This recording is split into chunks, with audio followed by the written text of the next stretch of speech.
আপনার তো কুরবানির দিন পর্যন্ত যাওয়া লাগবে না, আপনার কুরবানি বাতিল হয়েছে কুরবানি কেনার দিনে। কুরবানি কেনার পরে দুইজন আলোচনা করতেছে, তুই কি কুরবানি কিনছস রে? ৮০,০০০ টাকা দিয়ে কি একটা গরু কিনছস, পড়তা হইবনি? গরুর গোস্তের কেজি এখন ৮০০ টাকা, কি হিসাব করে কিনলি? তুই কোন কসাইরে লয়ে গেছিলি? আমাদের ঢাকায় লোকজন বলে না, কসাই নির্বাচন করতে পারে নাই, আর উনি ৭০,০০০ টাকা দিয়ে কিনে গরুর গোস্ত ৮০০ টাকা কেজি হিসাব বের করে বিরাট পর্তা করছে। পর্তা করার জন্য গরু কিনতেছে। বলেন তো ভাই, যদি গরু এরকম পর্তা করার নিয়তে কিনে তাহলে তার কুরবানি হবে ভাই? কিন্তু আমাদের সমাজে এগুলো আছে কিনা প্রিয় ভাইয়েরা? আছে প্রিয় ভাই। আল্লাহ রাব্বুল আমিন কোরআনুল কারীমের মধ্যে বলছেন, লা ইয়ানালাল্লাহ লুহুমুহা ওয়ালা দিমাউহা ওয়ালাকিন ইয়ানালুহুত তাকওয়া মিনকুম কাযালিকা সাখখারাহা লাকুম লিতুকাব্বিরুল্লাহ আলা মা হাদাকুম ওয়া বাশশিরিল মুহসিনিন।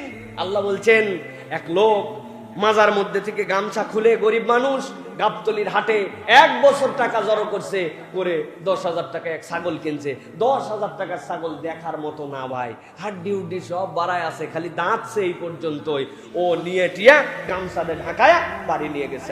আর ১৫ লক্ষ টাকা দামের এক গরু, বাহামা গাই, মোটা তাজা, গুলশানের এক লোক কিনছে। ১৫ লাখ টাকা গরুর দাম, আর গরু ধোয়ানোর দাম ৫০,০০০ টাকা। ট্রাকে তুলে নিয়ে নামাই দিয়ে আসবে ৫০,০০০। আর এর বকরি কয় হাজার? ২ জন কুরবানির দিন কুরবানি দিছে, আল্লাহ ফেরেশতাদেরকে পাঠাইছে, দৌড় লাগাও গুলশান, গুলশান ১ নম্বর চলে যাও। কেননা ১৫ লক্ষ টাকা দাম, আবার ৫০,০০০ টাকা ট্রাকের ভাড়া, যাতা কথা।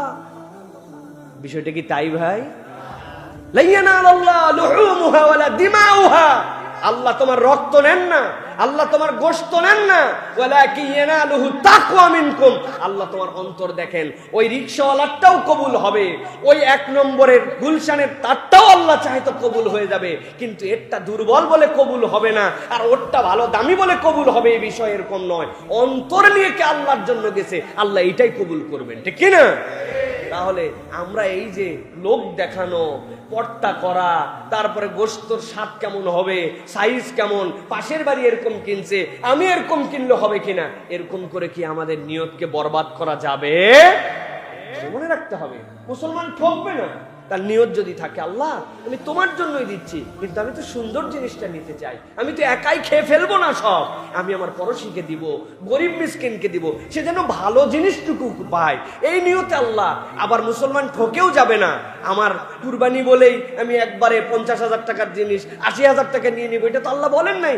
আমি বুদ্ধি খাটায়, বিচক্ষণতায় আমি আমার শব্দের মধ্যে সুন্দর করে কিনছি, তবে আল্লাহ এই সৌন্দর্য, এই গোশত, এই খাওয়া, এই দরদাম সব তোমার জন্য, এগুলো আমার জন্য ফ্রিজিং করার জন্য নয়। গরুর যে দাম ভাই, এবার নিয়ত করছি ভালো একটা কুরবানি দিয়ে ১ মণ রেখে দিব, ১২ মাস জানি খাওয়া যায়, বা ঝামেলা ঝঞ্ঝটে নাই।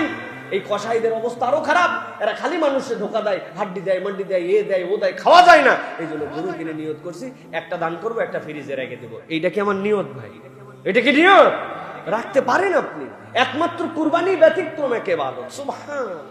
আল্লাহ যে বলেন ওয়া কাযালিকা নানজিল মুমিনিন মুহসিনিন, এটা হচ্ছে ওই নিয়ামত, একমাত্র ইবাদত, পৃথিবীতে আর কোনো কিচ্ছু নাই। আপনি মসজিদের জন্য ১০০ টাকা সাদাকা করার নিয়ত করছেন, মসজিদে দিয়ে দিচ্ছেন, আপনার আর কোনো বলার নাই ভাই, ভাই আমার অবস্থা খারাপ চলতেছে ভাই, ১ লাখ টাকা দিয়েছিলেন, আমার ৫০,০০০ টাকা মসজিদে ফেরত দেন, বলতে পারবেন ভাই? যাকাত বের করে দিয়েছেন, এটা ফকিরের হক, ইন্নামাস সাদাকাতু লিল ফুকারা ওয়াল মাসাকিন, আর কিচ্ছু নাই, একমাত্র কুরবানি। আল্লাহ নিয়তটা কেবল দেখছেন, আপনার পশু আপনার টাকায় কিনা, নিয়ত দেখে আল্লাহর জন্য দিয়ে দিয়েছেন, আল্লাহ আবার পুরা পশু আপনারে দিয়ে দিয়েছে। সুবহানাল্লাহ। তুই পুরা নিজে খা, পুরা দান করে দে, তোর যা মন চাই তাই, কাবাব করে খা, কালা ভুনা করে খা, ঝোল করে খা, তুই তেহারি করে খা, বিরিয়ানি করে খা, কাচ্চি করে খা, তোর। সুবহানাল্লাহ বলবেন না? একমাত্র যেটা আল্লাহর জন্য আপনি দিলেন, আবার আল্লাহ আপনারে মালিক বানায় দিলেন, সেই বান্দা আল্লাহর এটা পুরা দিয়ে দিতে বললে কিছু করার ছিল না। এইটুক দেওয়ার পরে যে ছোট্ট ছোট্ট নিয়তের ভুলে গরমিল করে তার ইবাদতটা নষ্ট করে দিচ্ছে। অতএব প্রিয় ভাইয়েরা, কুরবানির পশু হাটের থেকেই কবুলিয়াতের নিয়ত করে কিনেন, যে কুরবানি করার আগেই যেন আপনার এই নিয়তের কারণে কবুল হয়ে যায়। আর এমন কোন ভ্রান্ত চেষ্টায় কুরবানি কিনেন না যে হাটেই কুরবানি আপনার বাতিল হয়ে যায়। আল্লাহ আমাদেরকে হেদায়েত দান করুন, আল্লাহুম্মা আমিন।